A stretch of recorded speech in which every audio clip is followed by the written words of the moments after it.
In today's video, I am going to teach you how to integrate Hubspot with Gmail. Connecting your Gmail account to Hubspot is a simple setup, but it is an important one. Once it is connected, Hubspot can work more smoothly with your email, so you can manage communication in one place and keep your workflow organized. Before you begin, make sure you are signed in to the correct Hubspot account in your browser and that you also have access to the Gmail or Google account you want to connect. Start by opening Hubspot and looking to the top right corner of the screen. Find the settings icon, which looks like a small gear, and click it. This takes you into the main settings area where Hubspot controls account preferences and integrations. Next, move to the left sidebar. You are going to navigate to General and then choose Email.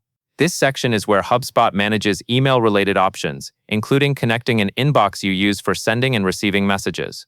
Once you are in the email settings area, look for the option labeled Connect Personal Email. Click that to begin the connection process. Hubspot will then ask what type of email provider you want to connect. From the list of options, select Gmail or Google. Choosing this option ensures Hubspot uses the correct sign-in method and permissions for Google accounts. After you select Gmail or Google, Google authentication pop-ups will appear. Follow the prompts to sign in to your Google account. If you are already signed in, you may simply need to confirm which account you are using. Continue through the prompts and, when you reach the permissions screen, click Allow. This permission step is required so Hubspot can securely connect to your inbox and enable the email features you are setting up. Take a moment to read what access is being granted so you understand what is being connected.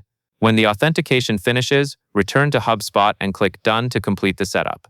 If you have multiple Google accounts in your browser, double-check that the correct one was connected, especially if you use separate accounts for work and personal email.